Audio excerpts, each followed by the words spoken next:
Well, the alleged gang leader is accused of attempted murder and conspiracy to commit murder. The raid also seeing several other people being arrested.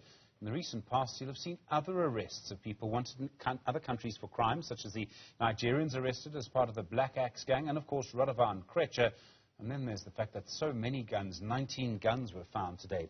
Eldred De Klerk is the Principal Associate at the Africa Centre for Security and Intelligence Practices. Eldred, good afternoon to you, and thanks for your time. For our police to carry out a raid like this, there would have had to be information from the Israelis to do it. Probably a judge somewhere would have had to sign a document. How difficult is an operation like this? And you have to keep it quiet from the person you're trying to arrest. Good afternoon, Stephen. Good afternoon to your listeners. You're absolutely right. Let's start with your last contention that you have to keep it quiet. Remember, every move that the state takes to arrest, to disrupt, and to essentially thwart the efforts of the criminal syndicates, they will spend seemingly an abundance or countless amount of resources to thwart those efforts. So yes, and there's also a traditional suspicion from plainclothes intelligence and security officers of the uniform services. So when we see what is claimed here, a multi-stakeholder, multidisciplinary team, each of the people in the team, their integrity has to be beyond question. Otherwise, such efforts could be leaked. As you also said and correctly said, they have to seek a warrant. They have to present the evidence because they're intruding into somebody's abode and they are seizing assets that belongs to an individual or company or a number of individuals. So they have to do this by the book. Otherwise, any such action could be thrown out in court on the basis of a technicality. Do we have quite good operations with the police in other countries? I mean, in this case, the information must have come from the Israeli authorities.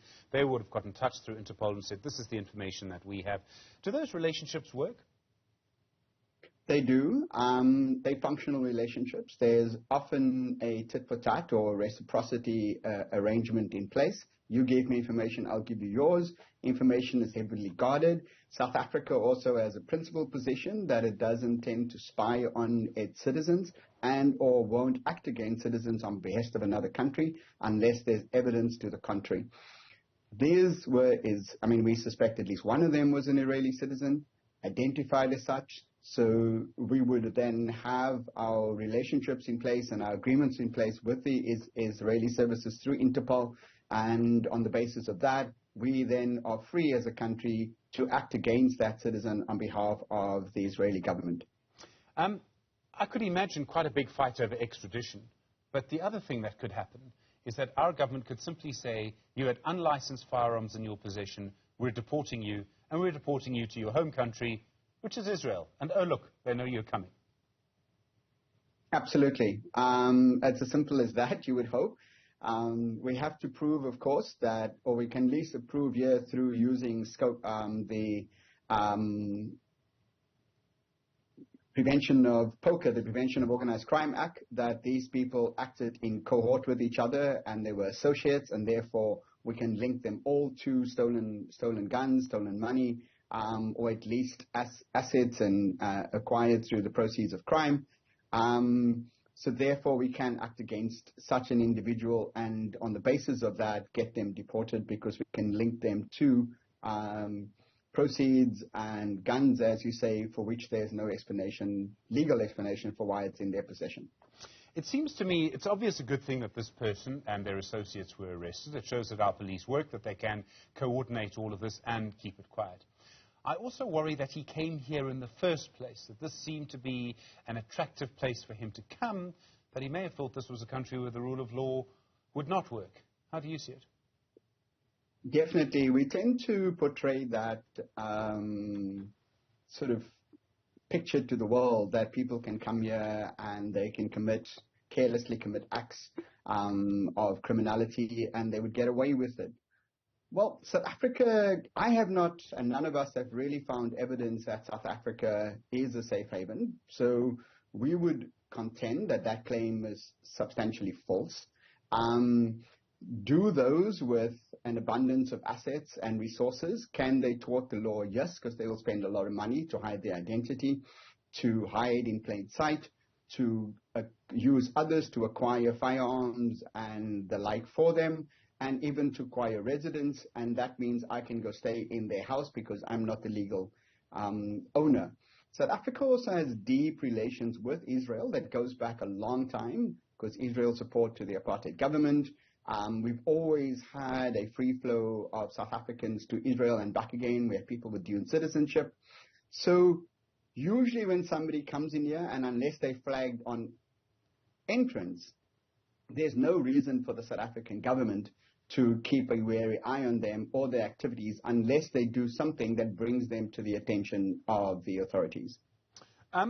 We're seeing now really a big increase in crime in our country. We've seen the murder statistics.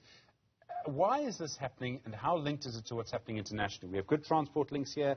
We know, and there was evidence this week, that there's more drugs coming into the country. Are we at risk of becoming a really big target for international criminal networks? And this is a sort of symptom of that. Yes, we are. Hence, our financial sector is under some pressure at the moment not to be listed as a country that facilitates criminal activity or even terrorism, because it's so easy to get into our banking sector, to hide money in South Africa. So we are now having to shore up or strengthen our legal provisions. We need to strengthen the regulations around our banks and the free flow of money. And we also do need to work with the private sector, Stephen, because if I come in and buy a particular asset, like a house or a piece of property, even if I use a South African with a clear identity, I should not be able to do that in cash. And unfortunately, cash is still king in certain sectors.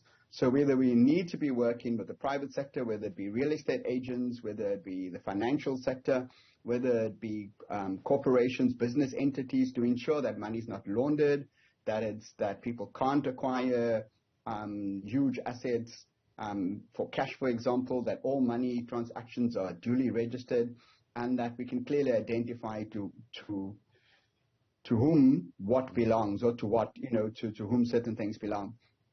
And that means that there needs to be a public-private sector cooperation to ensure that there's not a conducive environment for organized criminality to thrive.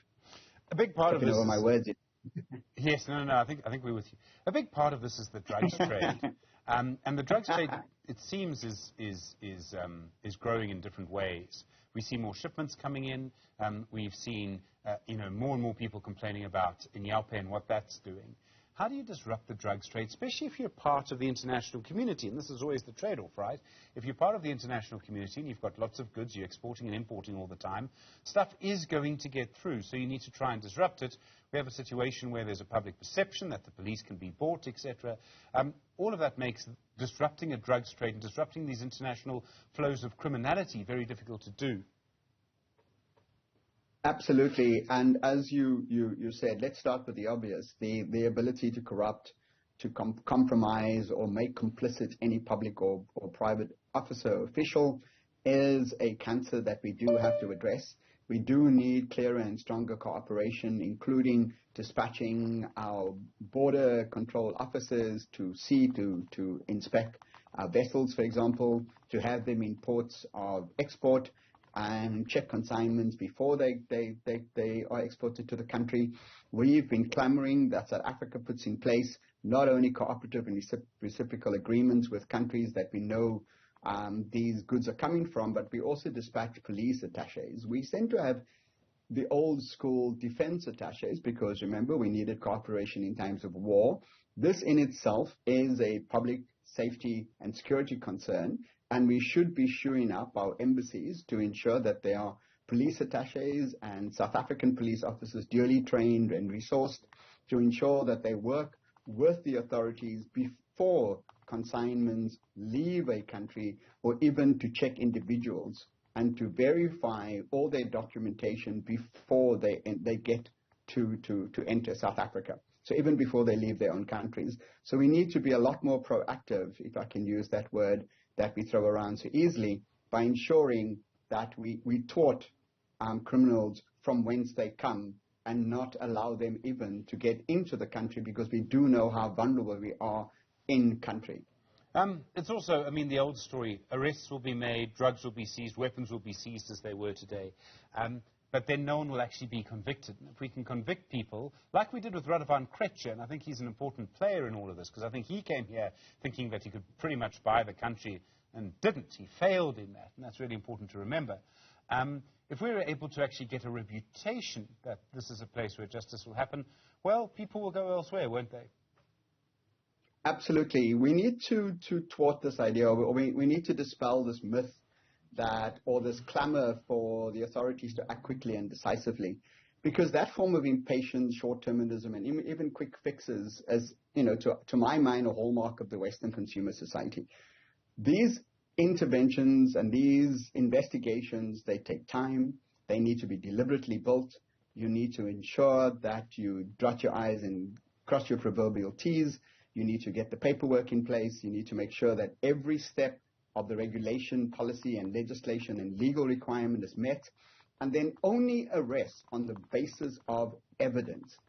Once that evidence has been measured and found to be sufficient to have a reasonable case and a reasonable success in court, do you act against an individual? We don't have preventive detention unless, as a rule, unless we can argue to a court of law that arresting somebody now for an investigation is in the best interest of the South Africans as a country and us as a state, because they are flight risk or they're likely to harm or destroy evidence.